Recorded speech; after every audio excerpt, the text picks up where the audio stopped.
अस्सलाम वालेकुम। पाकिस्तान जमहूरी इत्तेहाद की जानिब से डॉक्टर हफीज़ुर रहमान आपकी खिदमत में हाजिर है। कल कौमी असम्बली का NA 108 में एक आज़ाद उम्मीदवार रेहान ज़ेब की हलाकत हुई। खूबसूरत नौजवान था, किसी माँ का लख्त जिगर, किसी बाप की आंखों का नूर, और उसकी बहनें अगर हैं तो उन बहनों की उम्मीदों का तारा उसे बेईमाना तरीके से मार दिया गया। हमें कत्ल के मुहर्रकात का तो पता नहीं है, वो तो जो सरकारी एजेंसियाँ वही मालूमात करेंगी, लेकिन ये बड़ा अफसोस की बात है कि एक जमहूरियत के लिए, जमहूरियत की राह में एक शहीद हो गया। एक हम इसे जमहूरियत का शहीद कहेंगे। जो अभी तक खबरें हमें मिली हैं, वो खबरें हमें ये मिल रही हैं कि ये रेहान ज़ेब जो था, इसने ये PTI का एक डाई हार्ड वर्कर था। जैसे कि यूथ, पाकिस्तान की यूथ जो है इमरान खान को फॉलो करती है और PTI को फॉलो करती है, ये भी इमरान खान के और PTI के फॉलोअर में से था, लेकिन इसको टिकट नहीं मिला। इसके अपने मुल्क के लिए कुछ ख्वाब होंगे, ये अपने मुल्क के लिए कुछ करना चाहता होगा, ये इस मुल्क के सिस्टम को तब्दील करना चाहता होगा, इस निज़ाम को तब्दील करना चाहता होगा, ये अपने दोस्तों से साथ बैठ के डिस्कस करता होगा कि मैं इस निज़ाम को कैसे तब्दील करूं, हम कैसे मिलके अपने हालात को बेहतर करें। इसने जिस माशरे में आंख खोली, उस माशरे में क्या है, उसमें बेहिसी है, जुल्म और सितम है, नाइंसाफ़ी है। और ये आगे बढ़ना चाहता होगा, ये चाहता होगा कि मैं पार्लिमान में पहुंचूं, मैं पार्लिमान में आवाज़ बुलंद करूं, मैं आइन को तब्दील करूं, मैं निज़ाम को तब्दील करूं।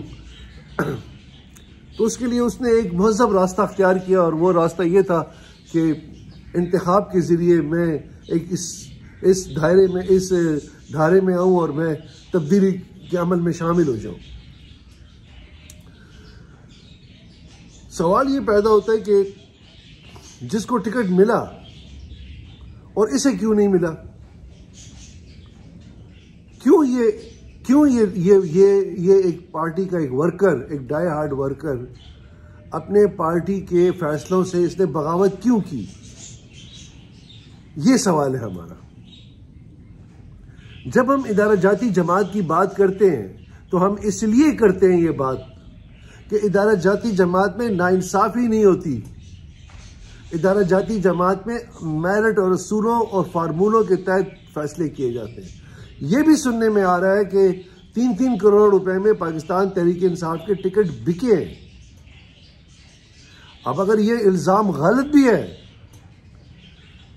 फर्ज करें हम कहते हैं ये इल्ज़ाम झूठा है, तो इस बात को सच साबित करने के लिए पाकिस्तान तहरीक इंसाफ के पास क्या सबूत है?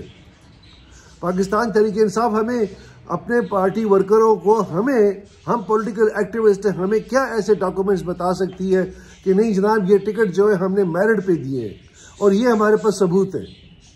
कोई सबूत नहीं है इनके पास। बैरिस्टर गौर इस बात का जवाब दे। ये जो कत्ल हुआ है, ये कत्ल जो है ये पूरी पार्टी के ऊपर इसका चार्ज लग रहा है, इस पार्टी की क़यादत पे चार्ज लग रहा है, इस पार्टी की जो चेयरमैन है उस पर यह चार्ज लग रहा है, उसके सेक्रेटरी जनरल उमर अयूब पे चार्ज लग रहा है। ये कोई मामूली बात नहीं है। ये इमरान खान के आज़ादी के नारों और इमरान खान की कैद से और उन सब चीज़ों से बढ़कर है। ये मुस्तकबिल का इमरान खान था। इसी के लिए इमरान खान ने 30 साल जदोजहद की ना, तो जिसके लिए जदोजहद की वो तो बेचारा ख़त्म हो गया, मर गया। तो कहाँ गई आपकी जदोजहद, कहाँ गई आपकी कोशिश, कहाँ गया आपका जहाद, कहाँ गई आपकी मेहनत? आप कहेंगे नहीं कुर्बानियाँ देते रहे। क्यों कुर्बानियाँ दे लोग जब आपके यहाँ सिस्टम ही नहीं है? ये कुर्बानियाँ जो लोग दे रहे हैं ये आपकी पार्टी के अंदर गलत सिस्टम की वजह से है। आप ये बात बताएं ना कि ये बंदा इतना फॉलोअर इमरान खान का, पार्टी का फॉलोअर, क्यों आज़ाद खड़ा हुआ? क्यों उसने पार्टी के जो टिकट होल्डर थे उसके मुखालिफ खड़ा हो गया? ये जुल्म आपने अपनी पार्टी में क्यों किया? और ये एक से नहीं हुआ, ये कई लोगों के साथ हुआ ये जुल्म। उसकी वजह ये है मेरे दोस्तों, मेरे भाइयों, आप इस बात को समझने की कोशिश करें। जो मैं इदारा-जाती जमात की बात करता हूँ तो मैं बात ये कर रहा हूँ ना, इस नाइंसाफी के खिलाफ बात कर रहा हूँ, क्योंकि पार्टी इदारा नहीं है। देखिए, आप जमहूरियत में मनमानियां नहीं कर सकते। ये अवाम जो आपके साथ खड़े होते हैं तो इन्हीं मनमानियों के खिलाफ खड़े हुए हैं ना। एक ब्यूरोक्रेट भी मनमानी कर रहा है, इस मुल्क का वज़ीर आज़म भी मनमानी कर रहा है, सदर भी मनमानी कर रहा है, SHO भी मनमानी कर रहा है, डॉक्टर भी मनमानी कर रहा है। हर कोई अपनी मर्जी के मुताबिक इस रियासत को चला रहा है। सियासी रहनुमा भी अगर मनमानी करने लगे तो फिर जद्दोजहद किस तरह होगी?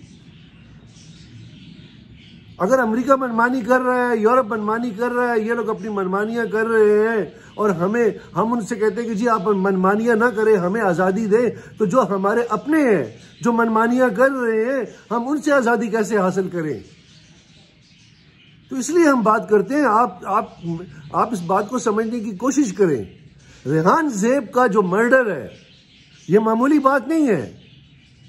रेहान ज़ेब के मर्डर के पीछे इस पाकिस्तान की 75 साल की तारीख है। ये रवैया जो है, ये रवैया बताता है कि हम लोग किस तरफ जा रहे हैं। आप हजार बातें करें, वो जी एजेंसियों ने मरवा दिया, वो जी एजेंसियां जो है वो अमन नहीं चाहती, वो चाहती हैं कि इलेक्शन पोस्टपोन हो जाए, वो चाहती हैं कि तहरीक इंसाफ इलेक्शन से आउट हो जाए। मेरा सवाल ये नहीं है, मेरा सवाल ये है कि रेहान ज़ेब को पार्टी ऑफिशियल टिकट क्यों नहीं मिला? और जिसको मिला, हो सकता है उसको सही मिला हो, मैं ये भी नहीं कहता कि उसको टिकट गलत मिला हो सकता है उसको टिकट ठीक मिला हो, लेकिन आप कोई क्राइटेरिया, आपको असूल तो बताए ना। आप कुछ सामने ऑन पेपर तो रखें ना, आप अपनी बात को सच्चा साबित करें ना। आपके पास कुछ भी नहीं है, आपके पास कुछ नहीं है। आप पर अगर ये चार्ज लगता है कि आपके टिकट बिके हैं 2-2 करोड़ में, 3-3 करोड़ में, अब 3 करोड़ में एक टिकट बिकता है, फिर वो जो उम्मीदवार जो 3 करोड़ रुपए खर्च करने वाला है, जरूरी बात है कि वो 15-20 करोड़ की आसामी भी होगा।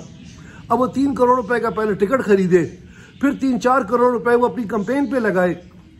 क्योंकि मसला ये होता है कि यहाँ पे जत्थे हैं वोट बेचने वाले, वो वोट बेचने वाले जो एक ग्रोह हैं, उनका वो कहते हैं जी मेरे पास 100 वोट है, मैं उन 100 वोटों का मशर हूँ, क्योंकि उसके खानदान है, उसके दोस्त है, उसके अहबाब है। वो कहते हैं जी मेरे पास 200 वोट है, मेरे पास 100 वोट है, लेकिन मैं फी वोट जो है तो 1000 रुपये में बेचूंगा, मैं फी वोट 5000 रुपये का बेचूंगा।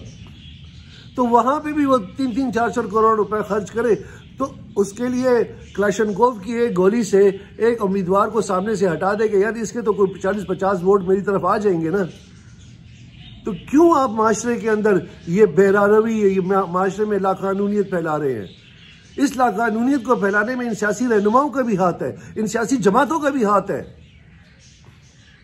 तो ये बड़ी अफसोसनाक, बहुत ही अफसोस, रेहान ज़ेब की मौत पे मेरा बहुत दिल दुखा। हालांकि मैं आज एक बड़े अच्छे मौजू पे आपसे बात करना चाहता था, मैं कौमी हवाले से बात करना चाहता था, और मेरा मौजू आज ये था, आज जब मैं तैयारी इस बात की कर रहा था कि पाकिस्तान के दुश्मन कौन है, और ये इंटरनेशनल सिनेरियो में मैं आपसे ये बात करना चाहता था।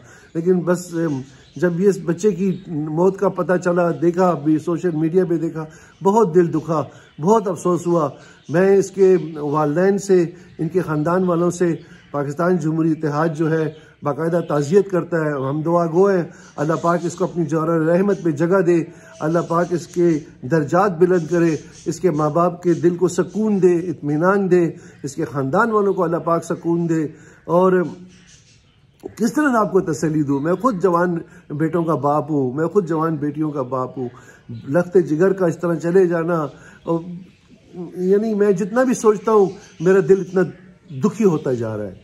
तो मैं इन सब के लिए ताज़ियत करता हूँ, और अपनी पार्टी की तरफ से, पाकिस्तान जमहूरी इत्तेहाद की जानिब से मैं ताज़ियत करता हूँ और दरख्वास्त करता हूँ कि हमारी ताज़ियत को कबूल फरमाए।